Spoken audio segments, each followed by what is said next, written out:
नमस्कार। माउन्टेन समाचारमा स्वागत छ। म बिन्दु अधिकारी र म खगेन्द्र विष्ट। सुरुमा अहिलेसम्मका मुख्य समाचार।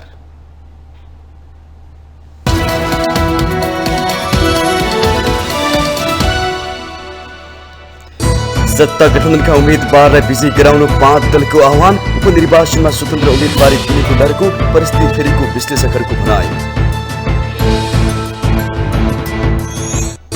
यस वर्ष पनि किसानले रासायनिक मल पाउने सम्भावना कम। मल उपलब्ध गराउने प्रतिबद्धता जनाउन नसक्ने सरकारको भनाइ। सार्वजनिक विद्यालयमा सरकारी लगानीको सदुपयोग नभएको सभामुख घिमिरेको भनाई। पैसा नआउने भएकाले शिक्षा मन्त्रालय नेताहरूको रोजाइमा नपर्ने पूर्व मन्त्री पौडेलको टिप्पणी। मध्य प्रदेश सरकारबाट बाहिरियो एमाले। कांग्रेस नेकपा यस र लोसपा सरकारमा जाँदै आफूलाई एमालेले दिएको समर्थन फिर्ता नलिएको मुख्यमन्त्री यादवको दाबी। नेपाल उद्योग वाणिज्य महासंघको चुनावी सरगर्मी सुरु। वरिष्ठ उपाध्यक्षका उम्मेदवार प्यानल बनाएर मैदानमा। अर्थतन्त्रमा देखिएको संकट समाधान सबैको साझा एजेन्डा। ताइवानी राष्ट्रपति साई इन वेनसँग भेटवार्ता नगर्न अमेरिकी तल्लो सदनका सभामुख म्याकार्थीलाई चीनको चेतावनी। विगतका विनाशकारी गल्ती नदोहोर्याउन सचेत। र इन्डियन प्रिमियर लिग आइपिएलमा साबी विजेता गुजरात जायन्ट्सको लगातार दोस्रो जित। दिल्ली क्यापिटल 6 विकेटले पराजित।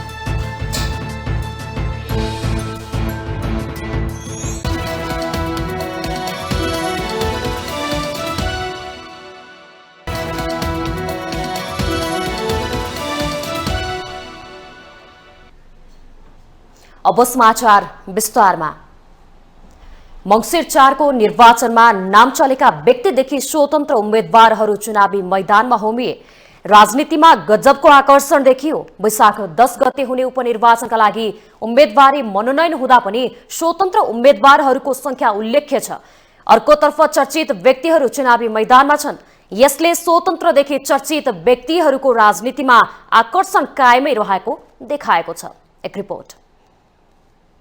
आगामी वैशाख 10 गते 3 निर्वाचन क्षेत्रमा हुन गइरहेको उपनिर्वाचनले सरकार ढाल्न वा कुनै दलको आकार तलमाथि गर्ने त होइन, तर यो 5 महिनापछि जनतामाझ दल र स्वतन्त्रहरूको परीक्षण पनि हो। यसकारण पनि दलहरूले उपनिर्वाचनलाई प्रतिष्ठाको विषय बनाएका छन्। स्वतन्त्र उम्मेद्वारहरूको आकर्षण अझै कायमै रहेको उम्मेदवारी दर्ताले देखाएको छ। 12 क्षेत्र नम्बर 2 मा 36 जना उम्मेदवारी परेकोमा राजनीतिक दलबाट 12 जना छन् भने 24 जना स्वतन्त्र उम्मेद्वार छन्। त्यसैगरी देशभित्र र बाहिरको चासो बनेको चितवन क्षेत्र नम्बर 2 मा 24 जना उम्मेद्वार मध्ये राजनीतिक दलबाट 12 जना र स्वतन्त्रबाट 12 जना चुनावी मैदानमा होमिएका छन्। राष्ट्रिय स्वतन्त्र पार्टीले मंसिर 4 को चुनावमा ल्याएको अप्रत्याशित परिणामको नतिजाका कारण अहिले उपनिर्वाचनमा पनि स्वतन्त्रहरूको उदय भएको, तर यसपटक परिस्थिति बदलिएको विश्लेषकहरूको बुझाइ छ। उनीहरूले निष्ठाविहीन राजनीति गरिरहेछ, प्रतिबद्धता छैन, नचाहिने भनौँ न जनताप्रति कुनै जवाबदेहिता देखाइरहेछ। त्यसको परिणामस्वरूप दलहरूप्रतिको घट्दो आकर्षणको एउटा नमुनाको रूपमा पनि यसलाई लिन सकिन्छ।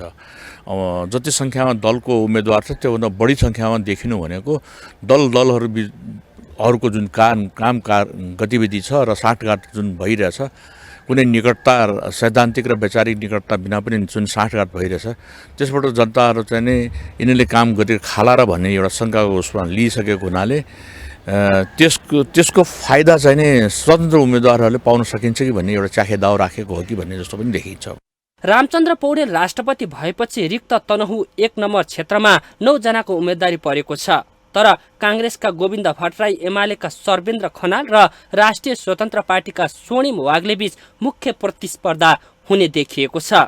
कांग्रेसबाट विद्रोह गर्दै राष्ट्रिय स्वतन्त्र पार्टी प्रवेश गरेर उम्मेद्वार बनेका स्वर्णिम वाग्ले पनि यसै क्षेत्रका उम्मेद्वार बनेका छन्। 12/2 को निर्वाचनलाई समग्र मधेस राजनीतिको शक्ति सङ्घर्षको केन्द्र बनेको छ। मधेसको राजनीतिमा मुख्य नेताको परीक्षाका रूपमा लिएको छ 12/2 को चुनावी परिणाम। जसपा अध्यक्ष उपेन्द्र यादव उम्मेद्वार बनेका 12/2 मा जनमत पार्टीका अध्यक्ष सीके राउत र आम जनता पार्टीका अध्यक्ष प्रभु शाह यादव विरुद्ध उभिसकेका छन्। सत्ता गठबन्धनमै रहेका राउतले माओवादीबाट शिवचन्द्र कुशवाहालाई पार्टी प्रवेश गराएर यादव विरुद्ध उम्मेदवारी बनाएका छन्। शीर्ष राजनीतिक दलहरूको पेचिलो बन्दै गएको यो उपनिर्वाचनमा स्वतन्त्रहरूको प्रवेशले कतिको सार्थकता पाउला त? गएको निर्वाचनमा स्वतन्त्र पार्टीको नाममा केही सफलता देखियो हैन, त्यसले गर्दा मान्छेलाई रहर स्वतन्त्र हुँदा जितिन्छ कि भन्ने एउटा मानसिकता डेभलप भयो। र अर्को कुरो, जुन पुराना पोलिटिकल पार्टीहरू छन्, पुराना पोलिटिकल पार्टीको चाहिँ त्यो चाहिँ पपुलारिटी खस्किँदो अवस्थामा छ। जुन उनीहरूले गर्नुपर्ने काम नगर्न सकेको, उनीहरू अनपपुलर भइरहेको सन्दर्भमा अब राजनीतिमा म केही गर्छु भन्ने मान्छेले यही मौका हो भनेर त्यो चाहिँ हालेको देखिन्छ। तर अब अहिले त्यो स्वतन्त्र पनि टेस्ट भएर आइसकेको हुनाले परिणाम त स्वतन्त्रको पक्षमा जाने देखिन्न। चुनावमा चर्चित व्यक्तिहरू लगातार उम्मेद्वार बन्न थालेका छन्। विगतमा लामो राजनीतिक अनुभव सङ्घालेकाहरू मात्र चुनावी प्रतिस्पर्धा गर्थे, तर पछिल्लो समय नयाँ उदाएका दल होस् या स्वतन्त्रबाट नै किन नहोस्, चर्चित व्यक्तिहरू उम्मेद्वार बन्न थालेका छन्। उपनिर्वाचनमा पनि यो लहर काहीँमै रहेको देखिन्छ। माउन्टेन टेलिभिजन HD का लागि क्यामेरामा विवेक श्रेष्ठका साथमा बटुकराज गिरीको रिपोर्ट। 5 राजनीतिक दलले वैशाख 10 गतिको उपनिर्वाचनमा सत्ता गठन दलका उम्मेदवारलाई विजयी गराउन सम्पूर्ण पार्टी पंक्तिलाई परिचालन गर्न आह्वान गरेका छन्। मंगलबार प्रधानमन्त्री तथा माओवादी केन्द्रका अध्यक्ष पुष्पकमल दाहाल प्रचण्ड, कांग्रेस सभापति शेरबहादुर देउबा, एकीकृत समाजवादीका अध्यक्ष माधव कुमार नेपाल, जसपा अध्यक्ष उपेन्द्र यादव र लोकसभा अध्यक्ष महन्त ठाकुरले संयुक्त विज्ञप्ति जारी गर्दै यस्तो आह्वान गर्नु भएको हो। गठबन्धनमै रहे पनि जनमत पार्टीका अध्यक्ष सीके राउत, नागरिक उन्मुक्ति पार्टीकी रञ्जिता श्रेष्ठ लगायतको भने हस्ताक्षर छैन।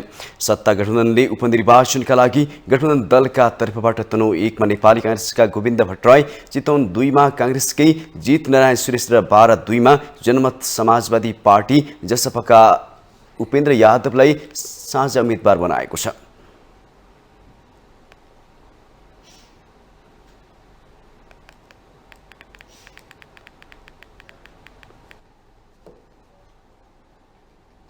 कृषि तथा पशुपन्छी विकास मन्त्री डाक्टर बेदुराम भुसालले सरकारले किसानलाई रासायनिक मल उपलब्ध गराउने प्रतिबद्धता जनाउन नसक्ने प्रश्न पार्नु भएको छ। रासायनिक मलको अभाव रहेको भन्दै उहाँले कहिले आयात हुन्छ भनेर भन्न सकिने अवस्था नरहेको प्रश्नाउनु भएको हो। अन्य मुलुकको यातायात व्यवस्था कतिको सहयोगी हुन्छ भन्ने कुराले उपलब्धता निर्धारण गर्ने भएकाले मलको आयात यति नै हुन्छ भनेर भन्न सक्ने अवस्थामा सरकार नरहेको मन्त्री भुसालको भनाइ थियो। मंगलबार राष्ट्रिय सभा बैठकमा सांसदहरूले उठाएका जिज्ञासाहरूको जवाफ दिने क्रममा उहाँले यस वर्षका लागि मलको आवश्यक व्यवस्था मिलाउन करिब 75% सम्झौता भइसके पनि त्यसलाई ल्याउने कुराको टुङ्गो नभएको सदनलाई जानकारी गराउनुभयो।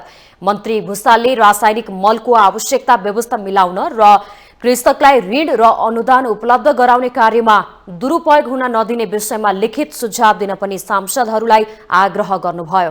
प्रोत्साहन गर्ने या अरू किसानहरूलाई प्रोत्साहन गर्ने सबै हाम्रा कतिपय नीतिहरू छन्, तर ती नीतिहरू कति प्रभावकारी भए, ती नीतिहरूलाई नै हामीले निरन्तर दोहोऱ्याइरहन्छौँ या तिनलाई परिमार्जन गर्छौँ। यी सबै विषयमा मैले यो 2टा शब्द प्रयोग गरेका थिएँ। किसानलाई दिने ऋण र कृषि कर्मका निम्ति गरिने सरकारले दिने अनुदान को पनि सदुपयोग भएको छैन भन्ने विषय चाहिँ गम्भीर रूपमा उठेको छ। यी विषयहरूलाई कसरी लिएर जान सकिएला भन्ने बारेमा म फेरि पनि अनुरोध गर्न चाहन्छु मान्यज्यूलाई, लिखित रूपमा सुझाव पाऊँ र मान्यज्यूले व्यक्तिगत रूपमा पनि भेटेर पनि के गरेर जाँदाखेरि अझ राम्रो हुन्छ। यति मात्रै होइन, ती संक्षिप्त रूपमा मात्रै होइन, विस्तृत रूपमा कसरी जान सकिन्छ भन्ने कुरामा जाउँ भन्ने मेरो अनुरोध हो। मन्त्री भुसालले सरकारले किसानहरूको समस्या समाधानका निम्ति सांसदहरूले दिएको सुझावलाई ग्रहण गरेर अघि बढ्ने प्रतिबद्धता पनि दोहोर्याउनुभयो।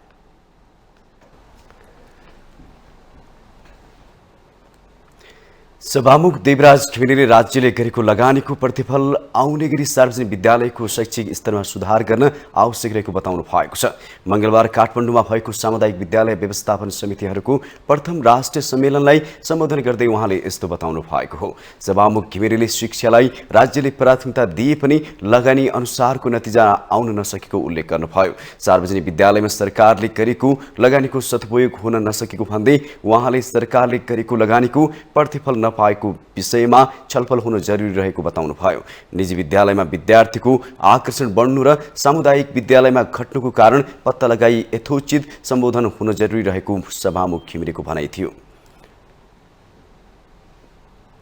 शिक्षामा प्रतिशत सिङ्गो लगानीको राजस्वको यति प्रतिशत खर्च हुनुपर्छ भन्ने कुरा त ठिकै होला, तर त्यसमा भएको लगानीको प्रतिफल हामीले पाउनमा के कुराहरू जिम्मेदार रहेका छन् भन्ने कुरा पनि त्यतिकै छलफलको जरुरी छ।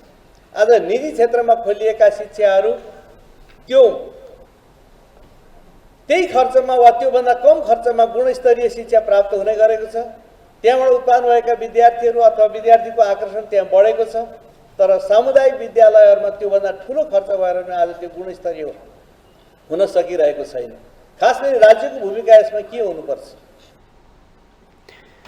पूर्व शिक्षा मन्त्री देवेन्द्र पौडेलले पैसा नआउने मन्त्रालय भएकाले नेताहरूको रोजाइमा नपर्ने गरेको टिप्पणी गर्नुभयो। नेताहरू मन्त्री बन्नका लागि तछाड मछाड गरेर भागवण्डामा हिँड्ने गरेको, तर शिक्षा मन्त्रालय कमैको रोजाइमा पर्ने गरेको जिकिर गर्नुभयो। सामुदायिक शिक्षाको सुधार गर्न सके शिक्षा मन्त्रालय नेताहरूको पहिलो रोजाइमा पर्ने भन्दै पौडेलले बाटो बनाउने मन्त्रालय भन्दा नागरिक बनाउने मन्त्रालय कम प्राथमिकता पर्ने गरेको बताउनुभयो। मन्त्रालयहरू लिनको निम्ति भागवण्डामा साथीहरू हिँड्ने गर्नुहुन्छ। मैले तपाईँलाई के भन्न चाहन्छु भनेदेखि त्यो भागवण्डामा सबैभन्दा पहिला शिक्षा मन्त्रालय रोज्नको निम्ति त्यो भागवण्डामा चाहिँ अगाडि बढ्ने भूमिकामा तपाईँले विद्यालय सुधार्नुभयो भने बाटो बनाउने मन्त्रालय भन्दा मानिस बनाउने मन्त्रालय, नागरिक बनाउने मन्त्रालयलाई चाहिँ पहिलो प्राथमिकता राख्नुपर्छ। राष्ट्रिय प्रजातन्त्र पार्टीका वरिष्ठ उपाध्यक्ष रविन्द्र मिश्रले सार्वजनिक विद्यालयका शिक्षकहरूलाई राजनीति गर्नबाट रोक्न नसके देश रूपान्तरणको सम्भव नरहेको दावी गर्नुभयो। बुर्जुवा शिक्षा भनेर भाषण गर्दै हिँड्ने नेताहरूले समेत आफ्ना छोराछोरी निजी विद्यालयमा पढाउनु पीडाको विषय भएको उहाँको टिप्पणी थियो। र म आज भन्न चाहन्छु, यहाँ यो देशमा हामीले हाम्रा सार्वजनिक शिक्षाको सुधारको कुरा गर्छौँ, हाम्रा छोराछोरीलाई सार्वजनिक विद्यालयमा राख्दैनौँ। यो देशमा सार्वजनिक विद्यालयका प्रधान अध्यापकहरूले सके भने आफ्नो छोराछोरीलाई अपवादलाई छोडेर सार्वजनिक आफ्नो स्कुलमा पढाउनु। यो देशमा विद्यालय व्यवस्थापन समितिका कैयौँ साथीहरूले आफ्ना छोराछोरीहरूलाई सक्यो भने सार्वजनिक विद्यालयमा पढाउनु। वरिष्ठ उपाध्यक्ष मिश्रले देशमा सरकारी काम गर्ने कर्मचारीले राजनीति गराएर देश सम्पन्न बन्न नसक्ने ठोकुवा गर्नुभयो।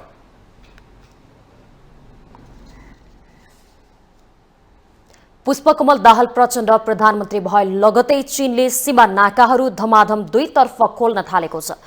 कोभिड-19 पछि चीनले प्रक्रियागत रूपमा सीमा नाकाहरू खोल्न थालेको भनिए पनि प्रचण्ड प्रधानमन्त्री भएपछि यी घटना विकास भएका हुन्। अर्कोतर्फ नेपाल र चीनबीच भ्रमण र छलफलहरूले पनि तीव्रता पाएको छ। एक रिपोर्ट।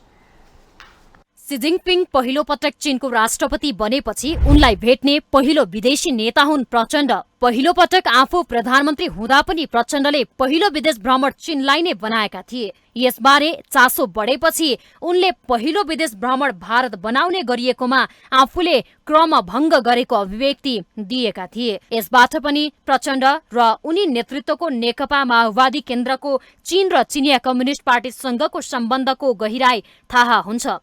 प्रचण्ड तेस्रो पटक प्रधानमन्त्री भएपछि चीनको सक्रियता बढिरहेको छ। नेपालले चीनसँगको विभिन्न क्षेत्रमा संवाद बढाउँदै लगेको छ। आउँदो शुक्रबार नेपाल र चीनबीच द्विपक्षीय कूटनीतिक परामर्श संयन्त्रको बैठक बस्ने भएको छ। बेजिङमा हुने बैठकमा नेपालको नेतृत्व परराष्ट्र सचिव भरतराज पौड्याल र चीनको नेतृत्व त्यहाँका उपविदेश मन्त्री बेइडोङले गर्ने नेपालको परराष्ट्र मन्त्रालयले जनाएको छ। द्विपक्षीय कूटनीतिक परामर्श संयन्त्रको यो बैठक 15औं हो र यसमा यसअघिका निर्णय तथा समझदारी कार्यान्वयनको समीक्षा र दुई देशबीचको मुद्दामा छलफल हुने जनाइएको छ। नेपालको वाणिज्य सचिव चीनको तिब्बत पुगेर मधुकुमार मरासिनीले रसुवागढी केरुङ नाका पुनः खोल्ने सम्झौता 16 चैत्रमा गरे, जस अनुसार 18 चैत्रमा नाका 3 महिनापछि दुईतर्फी रूपमा पुनः खोलिएको छ। अब तातोपानी नाका पनि दुईतर्फी खोल्ने प्रक्रिया बढिसकेको छ। फागुनको अन्ततिर China council for the promotion of international ट्रेडको उपाध्यक्षको नेतृत्वको टोली नेपाल भ्रमण गरी फर्कियो। चीनको विदेश लगानी र व्यापार सम्बन्धी उक्त प्रतिनिधि मण्डलले नेपालमा चिनिया ब्याङ्कको शाखा खोल्ने बारे अध्ययन गर्ने खुलाएको थियो। माघ महिनामा चिनिया प्राविधिकको 6 सदस्यीय टोली रेलवेको सम्भाव्यता अध्ययन गर्न आए। China railway first survey and design institute ग्रुपले नेपालको उत्तरतर्फबाट रेलवेको प्राविधिक चुनौतीबारे प्रारम्भिक अध्ययन गरेको थियो। चीनले पछिल्लो समय नेपाल मामलामा चासो बढाउँदै लगेको छ। उसले थप सीमा नाकाहरू दुईतर्फी खोल्ने प्रक्रिया बढाइसकेको छ। प्रचण्डलाई चीनले निम्तो दिइसकेको छ। बोआओ फोरम फर एसियामा सहभागी हुन निम्तो पाए पनि उनी गएनन्। बरु भारत भ्रमणको तयारी भइरहेको छ प्रचण्डको। तथापि उनको चीनसँगको विशेष सम्बन्ध पछिल्लो विकसित घटनाक्रमले देखाइरहेको छ। माउन्टेन टेलिभिजन एसडीका लागि बिन्दु अधिकारी, काठमाडौँ। माउन्टेन समाचारमा पालो भएको छ ब्रेकको।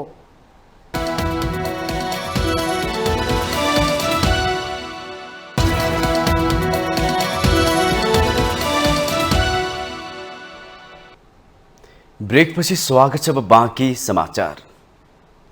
अख्तियार दुरुपयोग अनुसन्धान आयोगले सिक्टा सिँचाइ आयोजनाको भ्रष्टाचार मुद्दामा पूर्व मन्त्री विक्रम पाण्डेसहित 21 जनालाई सफाई दिने विशेष अदालतको फैसला विरुद्ध सर्वोच्च अदालतमा पुनरावेदन गरेको छ। विशेष अदालतमा दायर भएका मुद्दाहरूमा विभिन्न मितिमा फैसला भएका मध्ये गैरकानुनी लाभ तथा हानि सम्बन्धी मुद्दामा उनीहरू विरुद्ध आयोगले मङ्गलबार सर्वोच्च पुनरावेदन गरेको प्रवक्ता भोला दाहालले जानकारी दिनुभयो। सिक्टा सिँचाइ आयोजना अलपत्र पारेको अभियोगमा पूर्व मन्त्री समेत रहेका ठेकदार पाण्डेसहित सबै 21 जनालाई मत असार 5 गते विशेष अदालतका अध्यक्ष श्रीकान्त पौडेल तथा सदस्यहरू रमेश कुमार पोखरेल, यमुना भट्टाईको इजलासले सफाई दिने फैसला गरेको थियो। 13 अर्ब लागतमा 1 दशक लगाएर निर्माण गरिएको नहर परीक्षणका लागि पानी छाड्दा भत्किएपछि अख्तियारले विशेष अदालतमा मुद्दा दायर गरेको थियो। बाँकीमा निर्माणाधीन सिक्टा सिँचाइ आयोजनाको मूल नहर भत्किएपछि डिजाइनमा नै त्रुटि गरेको तथा निर्माणका क्रममा गुणस्तरीय काम नगरेको भन्ने आरोपमा अख्तियार दुरुपयोग अनुसन्धान आयोगले 21 जनालाई 2075 मङ्सिरमा विशेष अदालतमा मुद्दा दायर गरेको थियो। सिक्टा सिँचाइ आयोजना निर्माणको जिम्मा पाएको कालिका कन्स्ट्रक्सन जेभीका प्रमुख रहेका पाण्डे विरुद्ध त्यही हैसियतमा 2 अर्ब 13 करोड 76 लाखको बिगो कायम गरी मुद्दा चलाएको थियो।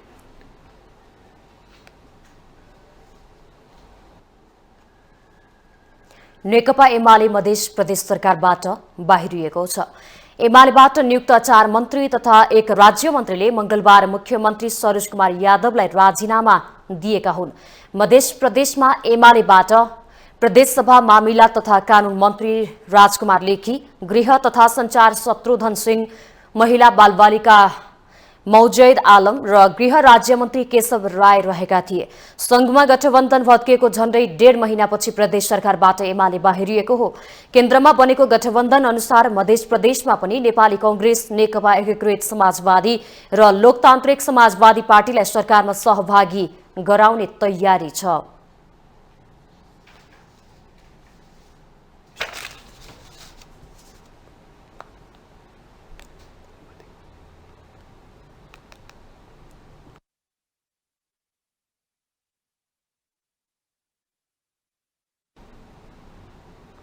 यसैबीच मध्य प्रदेशका मुख्यमन्त्री सरोज कुमार यादवले नेकपाले दिएको विश्वासको मत आफूसँग कायमै रहेको दावी गर्नुभएको छ। मंगलबार प्रदेश सरकारमा एमालेका तर्फबाट सहभागी भएका मन्त्रीहरूले राजीनामा बुझाएपछि मुख्यमन्त्री यादवले एमालेको विश्वासको मत आफूसँग कायमै रहेको दावी गर्नुभयो।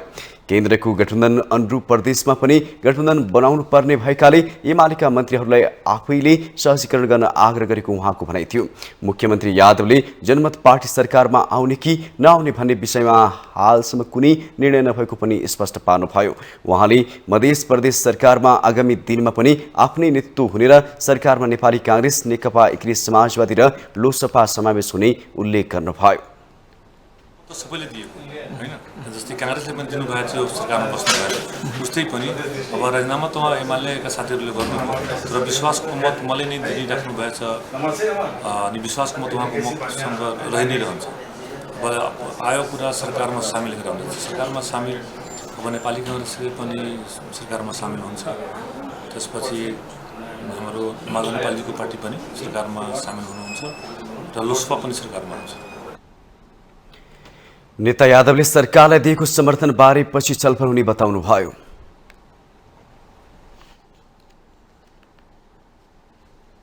राष्ट्रिय सभाका सांसदहरूले देशमा व्याप्त समस्याहरूको समाधानका लागि अग्रसरता लिन सरकारलाई आग्रह गरेका छन्। राष्ट्रिय सभाको मंगलबार बसेको बैठकको शून्य समयमा बोल्दै सांसदहरूले नेपाली सेनालाई छाउनी र अमेरिकी सेनालाई मनाङ मुस्ताङमा अभ्यास गराइनु भेदभाव मात्र नभई राष्ट्रहित विपरीत भएको तर्क समेत गरे। छुवाछुत तथा जातीय विभेद अन्त्य गर्नुपर्ने भन्दै सांसदहरूले संक्रमणकालीन घटनालाई नटुङ्ग्याएकोमा असन्तोष पोखे। अभ्यास गर्ने कुराको विषयमा त्यसमा उल्लेख छ र नेपाली सेनाले छाउनी र नगरकोटमा तालिम गर्ने अभ्यास गर्ने भनेर भनेको छ, तर अमेरिकी सेनाले मनाङ र मुस्ताङमा चाहिँ तालिम गर्नु पर्यो उच्च हिमाली क्षेत्रमा भनेर माग गरिरहेको कुरा त्यसमा आएको छ। यो नेपालको राष्ट्रियताको हिसाबले अत्यन्त खतरनाक चाहिँ कुरा छ। द्वन्द्वको अन्त्य भई शान्ति प्रक्रिया सुरु भएको 16 वर्ष बितिसक्यो तर अझै टुङ्गोमा पुगेको छैन। म आफै द्वन्द्व पीडित महिला हुँ। कहिलेकाहीँ घटना सम्झँदा म कहालिन खोज्छु। 2058 पुस 27 गते बेलुका हामी घरमा खाना खाँदै थियौँ। घटना खोतल्नतिर जाँदा आफैलाई सम्हाल्न गाह्रो हुन्छ। यति मात्र भनौँ, मेरो जीवनको खुसी खोसियो।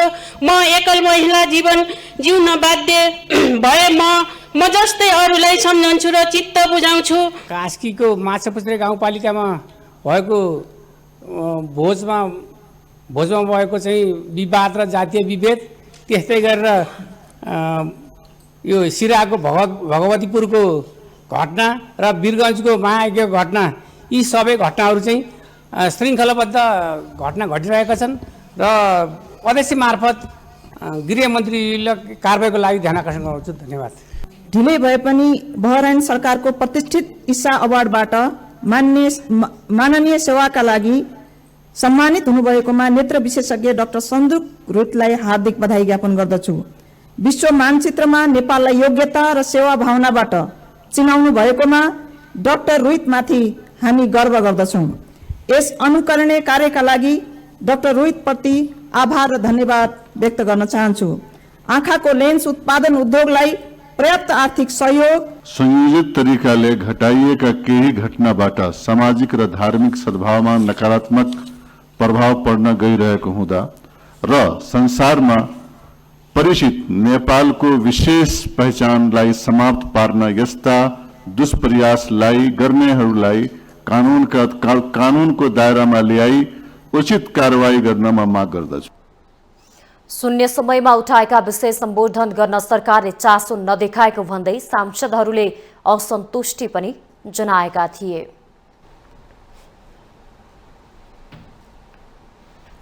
प्रतिनिधि सभा नियमावली 2079 पारित गरेसँगै संसदीय समितिहरू गठन प्रक्रिया अगाडि बढ्ने भएको छ।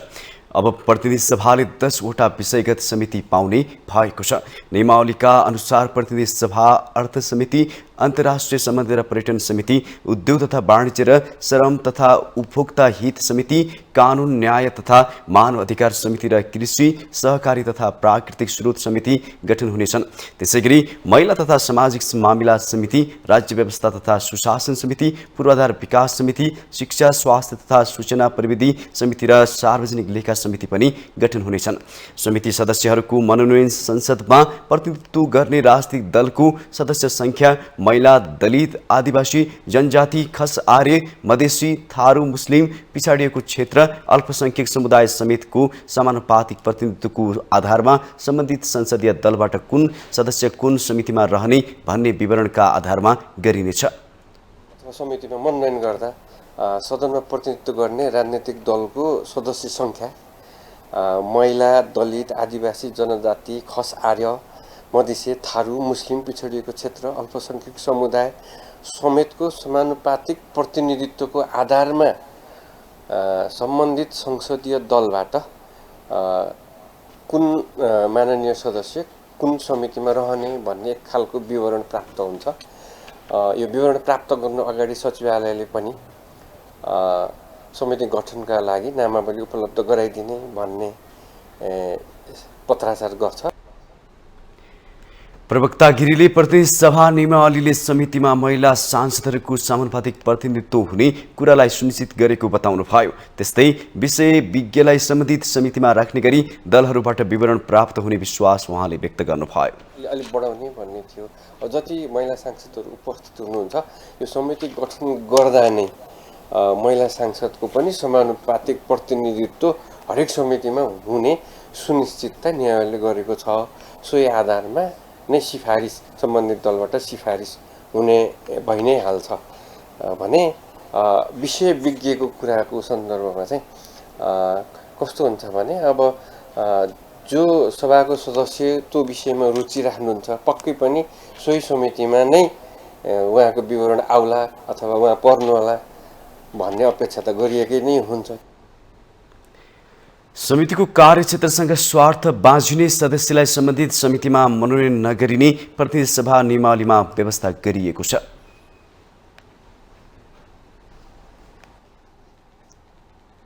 नेपाल कम्युनिस्ट पार्टी नेकपाका महासचिव नेत्र विक्रमचन्द विप्लवले प्रदेश 1 को नाम कोशी राख्ने निर्णय तत्काल सच्याउन माग गर्नुभएको छ। जनताको चित्त बुझाउने गरी किरात, राई, लिम्बू कसैलाई मिलाएर प्रदेशको नामाकरण गर्नुपर्ने उहाँको जिकिर थियो। श्रमिक समुदाय मोर्चा नेपालले मंगलबार काठमाडौँमा आयोजना गरेको कार्यक्रममा महासचिव विप्लवले भूगोल वा जाति विशेषको आधारमा नभई स्थानीय जनता आफै समाहित हुने गरी प्रदेशहरूको नाम राख्न उपयुक्त हुने तर्क गर्नुभयो। जनतालाई पीडा हुने गरी राज्य सत्ताले अधिनायकवादी शासन लादिरहेको महासचिव विप्लवको दाबी थियो। स्वीकार हुँदैन थियो, तर पहिचान भनेको छुट्टैको हो। जातिको आफ्नो भाषा, आफ्नो संस्कृति, आफ्नो स्वतन्त्रता त्यो चाहिन्छ। आज हामी पूर्वमा भन्छौँ नि, पूर्वमा किरात प्रदेश राखे के फरक पर्छ? अझ लिम्बूहरूको पनि छ, त्यहाँ फेरि कोचको पनि छ। त्यो सबैलाई जोडेर कोच, लिम्बू हैन, राई सबैको केन्द्रित गरेर एउटा साझा नाम त्यहाँको जनताहरूलाई हैन चित्त बुझ्ने खालको नाम राखे के फरक पर्छ? के कोशी राख्ने बित्तिकै तपाईँको चाहिँ त्यहाँ जातीय पहिचान नहुने अनि अरू राखेपछि मात्रै हुने कुरा हो? त्यो त शासक वर्गीय चिन्तन हो। त्यो अहिलेसम्मका नेपालका शासकहरूले सोचेको तरिका हो। भूगोल विशेषको कारणबाट या जाति विशेषको कारणबाट हेर्ने आफैले व्याख्या गर्ने दृष्टिकोण गलत कुरा हो। महासचिव विप्लवले जातिवाद मुलुकका लागि कुनै पनि हालतमा स्वीकार्य नहुने पटक पटक दोहोर्याउनु भयो। उहाँले शिक्षा र स्वास्थ्यको क्षेत्रमा लगानी बढाउन पनि सरकारलाई दबाव गराउनु भयो।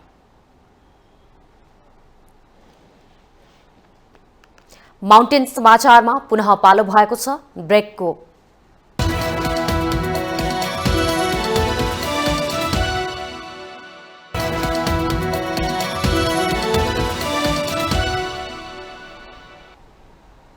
ब्रेकपछि स्वागत छ। अब बाँकी समाचार। वैशाख 10 गते हुने उपनिर्वाचनका लागि चितवन 2 मा उम्मेदवारी दिएका राष्ट्रिय स्वतन्त्र पार्टीका सभापति रवि लामिछाने विरुद्ध मुख्य निर्वाचन अधिकृतको कार्यालयमा 4 वटा उजुरी दर्ता भएका छन्। 3 वटा उजुरी चितवन 2 मा उम्मेदवारी दर्ता गराएका अन्य उम्मेदवार र उम्मेदवारका प्रतिनिधिले दर्ता गराएका हुन्। मुख्य निर्वाचन अधिकृतको कार्यालयका अनुसार एउटा उजुरी भने काठमाडौँबाट इमेलमा प्राप्त भएको हो। उम्मेदवारका तर्फबाट परेको उजुरीमा मुख्य निर्वाचन अधिकृतको कार्यालयले बुधबार निर्णय हुने भएको छ। सर्वसाधारणबाट इमेलमा आएको एउटा उजुरीको बारेमा 7 दिनभित्र उम्मेदवारसँग स्पष्टीकरण लिएर बाँकी प्रक्रियाका लागि फाइल निर्वाचन आयोगमा पठाइने चितवन 2 को मुख्य निर्वाचन अधिकृतको कार्यालयले जनाएको छ। राष्ट्रिय जनमोर्चाबाट उम्मेदवारी दर्ता गराएका जनकराज शर्माका प्रतिनिधि डम्बर पुरीले रवि लामिछानेले विदेशी नागरिकता त्यागेपछि प्रक्रिया पुर्याएर नागरिकता लिएको 3 महिना पुगेको हुँदा लामिछाने उम्मेदवार हुन योग्य छैनन् भन्दै उजुरी दर्ता गराएका हुन्।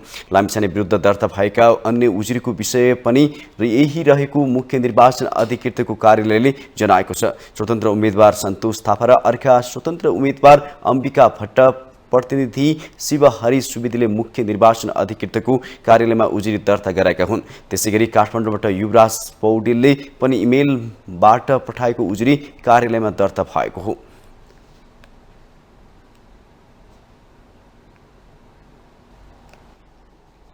मध्यपुर थिमी नगरपालिका वडा नम्बर 4 मा मल्लकालीन हिटी अर्थात् ढुङ्गेधाराको मुहान भेटिएको छ।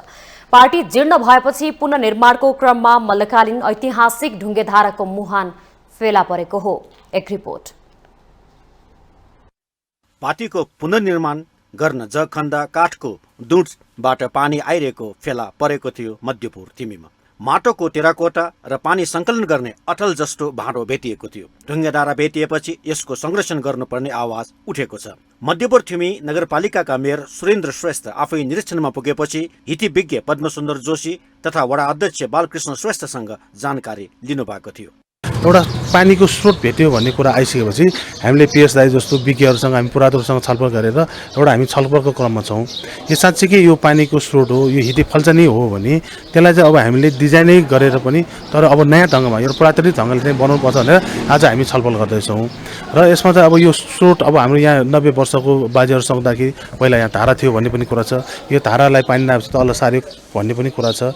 र अब हाम्रो पिएस दाइहरूको कुरा अनुसार चाहिँ मूल गेट सँगसँगै चाहिँ परम्परागत रूपमा चाहिँ धारा पाती रहने परम्परा छ भनिसकेपछि हामीलाई पनि यो मूल गेटको अगाडि भएको कारणले यो चाहिँ हितीफल्चा जसरी नामाकरण भयो त्यही अनुसार चाहिँ यो हितीफल्चा नै हुनुपर्छ र यो पानीको स्रोतै हुनुपर्छ भन्ने कुरामा चाहिँ हामी अहिले छलफल पारामा छौँ। यसलाई चाहिँ संरक्षण गर्न मध्यपुर थिमी नगरपालिका गर्ने पनि तपाईँलाई प्रतिबद्धता व्यक्त गर्न चाहन्छु।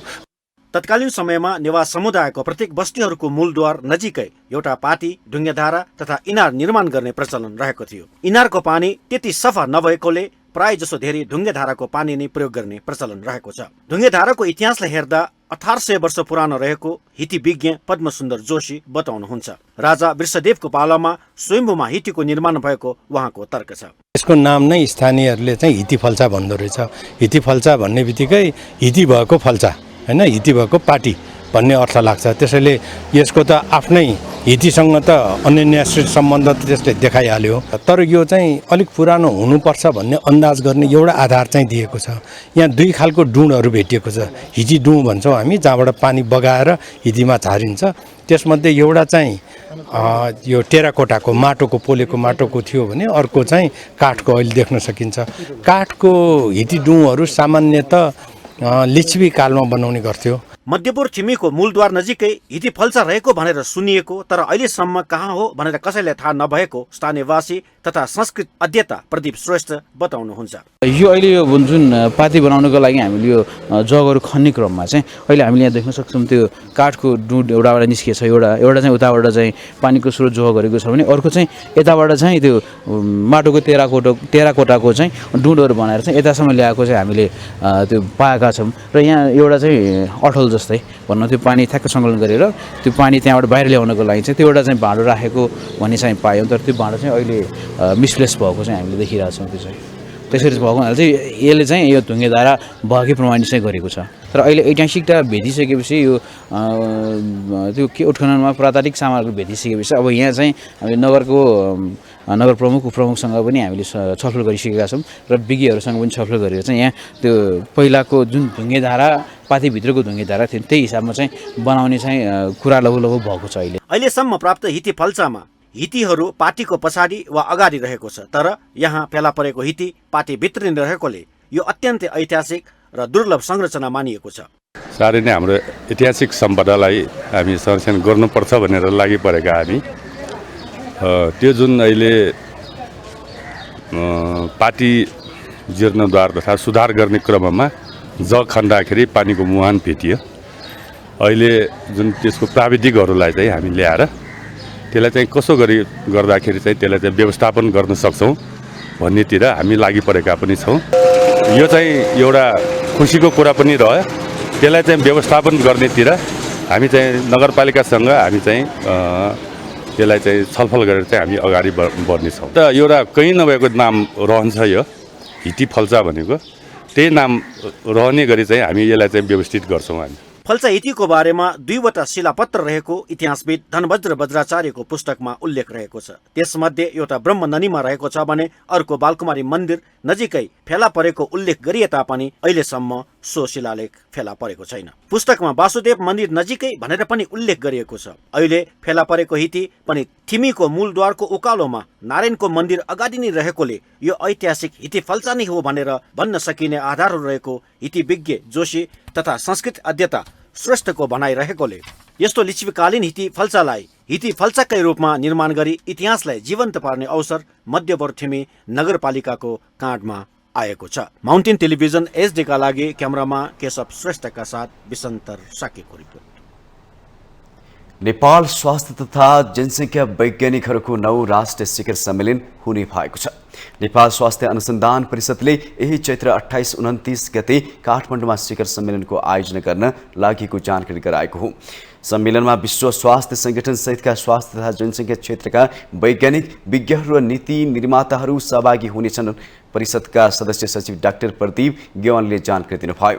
करिब 1000 बढी विज्ञहरूसँग छलफल गरी सरकारलाई यस क्षेत्रको नीति निर्माणमा सहयोग गर्नु शिखर सम्मेलनको मुख्य उद्देश्य रहेको उहाँको भनाइ छ।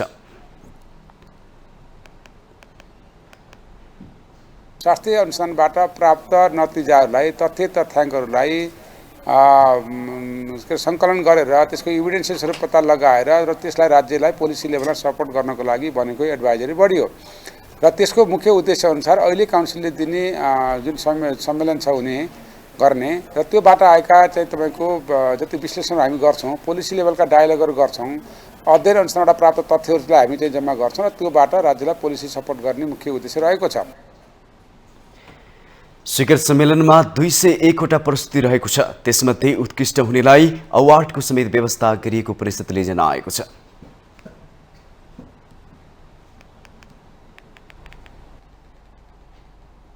उपराष्ट्रपति रामसहाय प्रसाद यादवले धर्मको परिभाषा र प्रभाव सर्वजन हितको भावनाले मात्रै ओतप्रोत हुने बताउनु भएको छ। मंगलबार जैन धर्मका प्रवर्तक महावीरको 2622औं जन्म जयन्तीका अवसरमा आयोजित कार्यक्रमलाई सम्बोधन गर्दै उहाँले यस्तो बताउनु भएको हो। उहाँले धर्मका विभिन्न प्रकार भए पनि सबै धर्मको लक्ष्य भनेको एउटै हुने बताउनु भयो। उहाँले धर्मले नै संसारका सबै नीति, नियम र प्रक्रियालाई अनुशासित रूपमा अघि बढ्न प्रेरित गर्ने बताउनु भयो। उहाँले महावीरका अहिंसा, एकान्त, अपरिग्रहहरू सिद्धान्त सामाजिक जीवनमा आज पनि उत्तिकै सान्दर्भिक रहेको बताउनु भयो। अनेकान्त, अपरिग्रह आदि जीवनोपयोगी सिद्धान्तहरू सामाजिक जीवनमा आज पनि उत्तिकै सान्दर्भिक रहिआएका छन्। धर्ममा नैतिकता, प्रामाणिकता, प्रतिबद्धता र सत्यता हुन्छ। उपराष्ट्रपति यादवले महावीरका उत्कृष्ट सिद्धान्तहरूलाई अनुसरण गर्दै धर्म, संस्कृति, समाज सेवाका माध्यमबाट आफ्नो सकारात्मक छाप छोड्न उनका अनुयायीहरू सफल रहेको बताउनुभयो।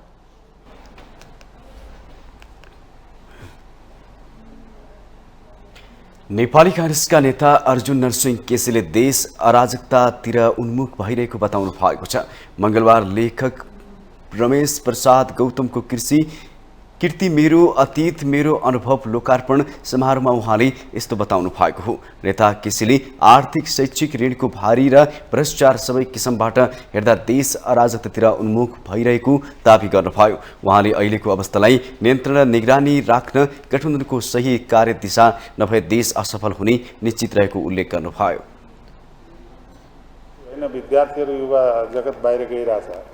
विश्वविद्यालय अराजकता र भागवण्डाको अखडा, जुन खालको राजनीतिक भागवण्डाको अखडा भइरहेछ, यो शैक्षिक अराजकता अहिले सबभन्दा जटिल ढङ्गले चाहिँ चुनौतीको रूपमा अगाडि बढिरहेछ र शैक्षिक अराजकतामा पूर्व सभामुख दमननाथ ढुङ्गानाले नेपालले शिक्षालाई अझै पनि प्राथमिकतामा राख्न नसकेको टिप्पणी गर्नुभयो। हामीले चाहिँ प्राथमिकता राख्न सकेनौँ। अहिले पनि हामीले चाहिँ एउटा शिक्षकहरूको चाहिँ एउटा राष्ट्रिय चाहिँ के छ भने एउटा ट्रेनिङ, उच्च स्तरीय शिक्षक कस्तो हुनुपर्छ भन्दाखेरि हामी सुदूरपश्चिममा कति ठाउँ जान्छौँ, सरकारी सहायता पनि धेरै थोर पुगेकै छ, केही न केही सहायता पनि भएको छ, व्यवस्थापन समिति पनि छ शिक्षक, तर के छ भने जिरो चाहिँ रिजल्ट भइरहेछ त्यो पब्लिक स्कुलहरूमा कत्रो नोक्सानी। त्यस कारण चाहिँ के छ भने अहिलेसम्म हामीले त्यस किसिमको चाहिँ उच्च एउटा शिक्षक चाहिँ एउटा हाइली ट्रेन्ड र स्कुलमा लिडरसिप दिन सक्ने त्यस्तो चाहिँ एउटा हामीले संस्था बनाउन सकिरहेका छैनौँ। पूर्व सभामुख ढुङ्गानाले देश विकास भनेकै समाज रूपान्तरण रहेको प्रश्न पार्नुभयो।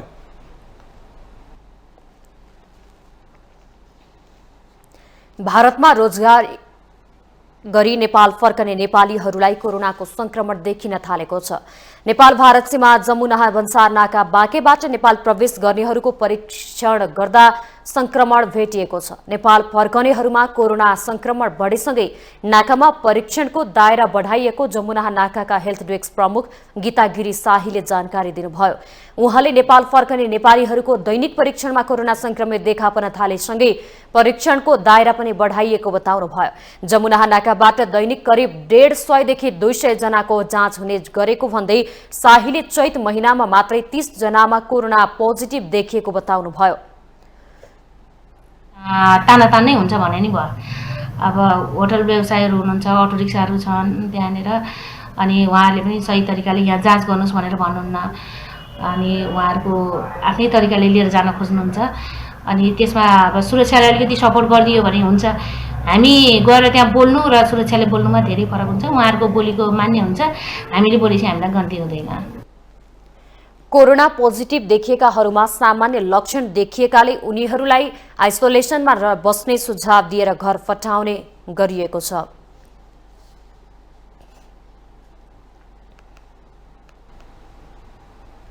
हामीसँग आर्थिक, अन्तर्राष्ट्रिय र खेल समाचार बाँकी नै छन्।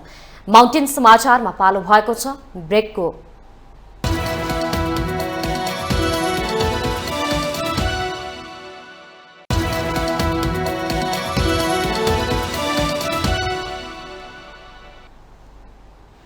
ब्रेकपछि स्वागत छ पालो आर्थिक समाचारको। आर्थिक समाचारको साथमा जगदम्बा सुपर साइन तथा ग्याल्बा प्लस जीवनभरको भरोसा। प्रस्तुत छ रिद्धि सिद्धि सिमेन्ट, गुणस्तरको नयाँ स्तर।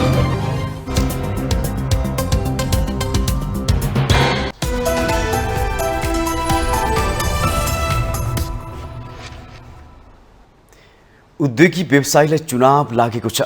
चैत्र 28 र 29 गते हुने नेपाल उद्योग वाणिज्य महासंघको साधारण सभा तथा निर्वाचन उम्मेद्वार बनेका र समर्थकहरू सक्रिय भएका छन्।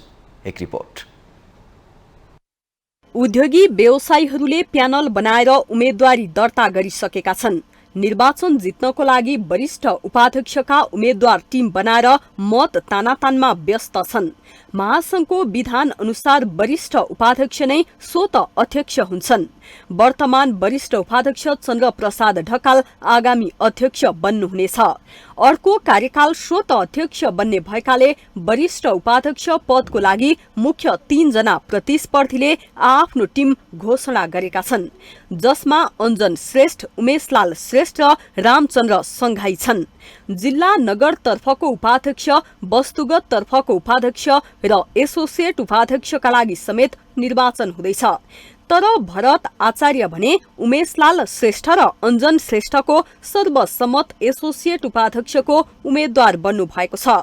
आचार्य र पाण्डेबीच सहमति भएपछि अब यी दुई प्यानल बीच एसोसिएट उपाध्यक्षमा भने आचार्यको मात्रै उम्मेद्वारी रहनेछ।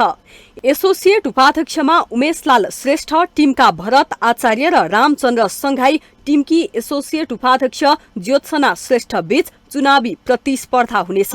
उम्मेद्वारहरूले अर्थतन्त्रमा देखिएको संकटका कारण समस्यामा रहेका व्यवसायीहरूको समस्या समाधान गर्न कस्तो पहल गर्ने प्रतिबद्धता जनाए भन्ने चासो बनेको छ। व्यवसायीहरूको समस्या समाधान गर्ने र अर्थतन्त्रलाई चलायमान बनाउन पहल गर्ने जस्ता प्रतिबद्धता उम्मेद्वारहरूको छ।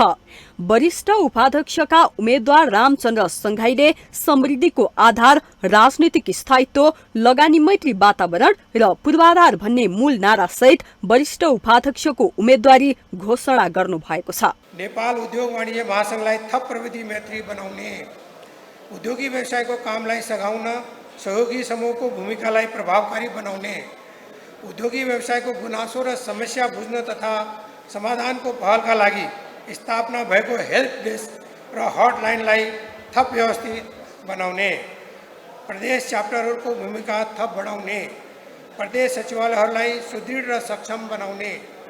त्यस्तै वरिष्ठ उपाध्यक्ष उम्मेद्वार उमेशलाल श्रेष्ठले सक्षम निजी क्षेत्र, समृद्ध अर्थतन्त्र मूल नारा सहित उम्मेद्वारी घोषणा गर्नु भएको छ। त्यस्तो बेलामा त्यो जहाजलाई कप्तानी दिन्छु भनेर म यहाँ आएको छु। मेरो अठोट छ मित्रहरू, मेरो प्रण छ, म सेल्फलेस तरिकाले, बिना स्वार्थ तरिकाले तपाईहरुको भविष्यको लागि लड्छु। देशको यो जुन डरलाग्दो आर्थिक अवस्था छ त्यसलाई सुधार उन्मुख गराउनुमा मैले प्रयास किन भन्छु भन्दाखेरि हामी लबिङ संस्था हो। यस्तै अर्का वरिष्ठ उपाध्यक्ष पदका उम्मेद्वार अञ्जन श्रेष्ठले औपचारिक कार्यक्रम गरेर व्यवसायीहरू माझ प्रतिबद्धता सार्वजनिक गर्नु भएको छैन। तर श्रेष्ठले पनि वरिष्ठ उपाध्यक्ष पदको लागि उम्मेद्वारी भने दर्ता गरिसक्नु भएको छ।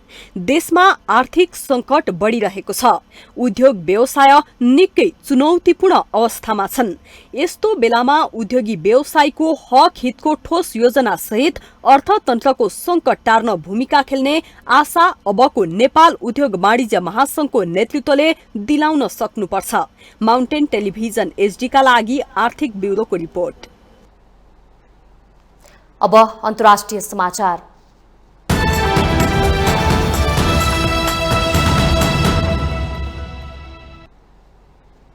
चीनले ताइवानी राष्ट्रपतिसँग भेटवार्ता नगर्न अमेरिकी तल्लो सदनका सभामुख केभिन मैकार्थीलाई चेतावनी दिएको छ। बेजिङले अमेरिकी सभामुख मैकार्थीलाई विगतका विनाशकारी गल्तीहरू नदोहोर्याउन र ताइवानकी राष्ट्रपति साई इन वेनसँग भेटवार्ता नगर्न चेतावनी दिएको हो। ताइवानकी राष्ट्रपति वेन र सभामुख मैकार्थी बीच आज क्यालिफोर्नियामा भेटवार्ता हुँदैछ। मंगलबार बेजिङमा पत्रकारहरूसँग कुरा गर्दै चीनिया विदेश मन्त्रालयका प्रवक्ता माओ निङले चीनले अमेरिका र ताइवानको घटनाक्रमलाई नजिकबाट र दृढतापूर्वक पछ्याउने बताउनु भएको हो। भेटवार्ताले चीन र ताइवान बीचको चिसिएको सम्बन्धलाई थप बल पुर्याउने बेजिङद्वारा जारी विज्ञप्तिमा भनिएको छ। चीनले अमेरिकाको बढ्दो हस्तक्षेपको निन्दा पनि गरेको छ। यस्तै चीन र ताइवानको आपसी मामिलामा क्षेत्रीय शान्ति सुरक्षा र स्थायित्वका लागि अमेरिकाको कदम उपयुक्त नभएको पनि उसको ठहर छ। ताइवानकी राष्ट्रपति वेन हाल अमेरिका भ्रमणमा हुनुहुन्छ।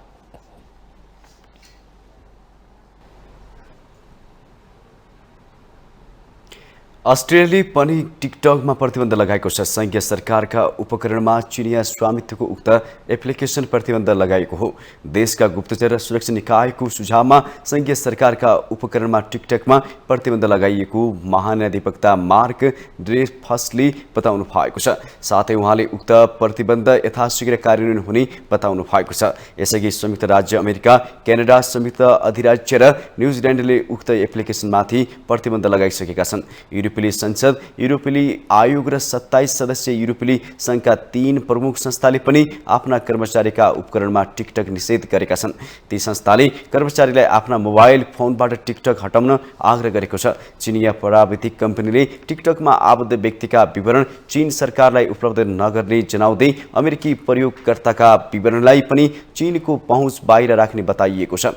अन्य सामाजिक सञ्जाल कम्पनी भन्दा धेरै प्रयोगकर्ताको विवरण सङ्कलन गरेको आरोपमा टिकटकको मातृ कम्पनी विवादमा पर्दै आएको छ। यद्यपि उसले आफ्नो व्यवस्थापन स्वतन्त्र रहेको र टिकटकका विवरण सुरक्षित रहेको दावी गर्दै आएको छ।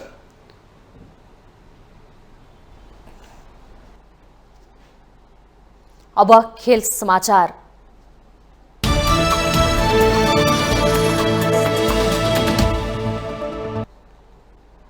इन्डियन प्रिमियर लिग आइपिएलमा साबिक विजेता गुजरात जायन्ट्सले लगातार दोस्रो जित हात पारेको छ।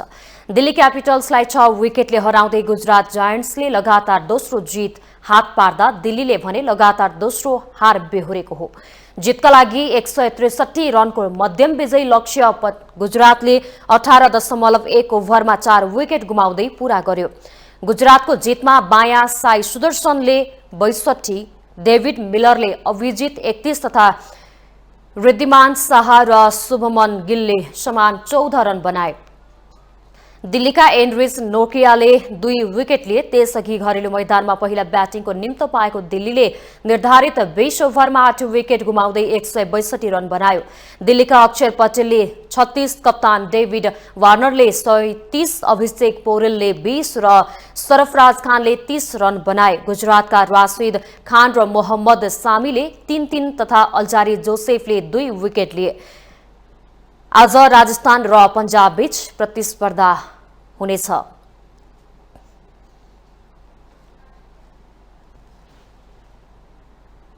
माउन्टेन समाचारमा पुनः पालो भएको छ ब्रेकको।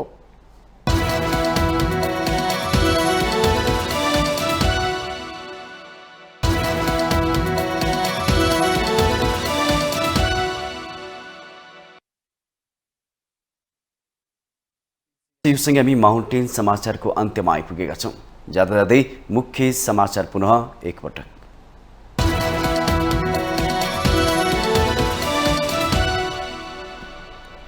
सत्ता गठबन्धनका उम्मेदवारलाई विजयी गराउन 5 दलको आह्वान। उपनिर्वाचनमा स्वतन्त्र उम्मेदवारी दिनेको लड्को परिस्थिति फेरिएको विश्लेषकहरूको भनाई।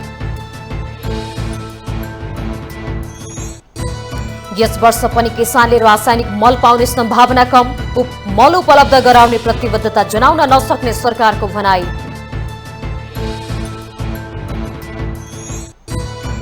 सार्वजनिक विद्यालयमा सरकारी लगानीको सदुपयोग नभएको सभामुख घिमिरेको भनाई। पैसा नआउने भएकाले शिक्षा मन्त्रालयमा नेताहरूको रोजाइमा नपर्ने पूर्व मन्त्री पौडेलको टिप्पणी।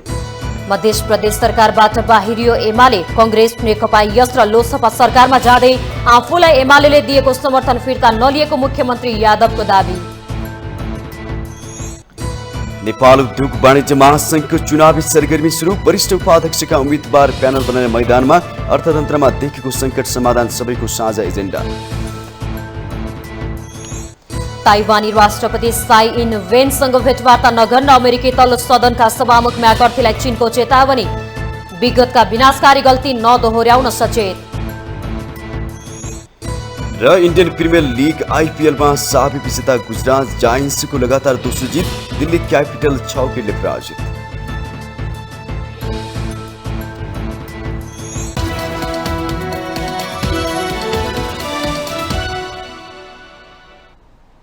माउन्टेन समाचार अहिलेलाई सकियो। सत्य, तथ्य र निष्पक्ष समाचारका लागि माउन्टेन टेलिभिजन HD हेर्दै रहनुहोला।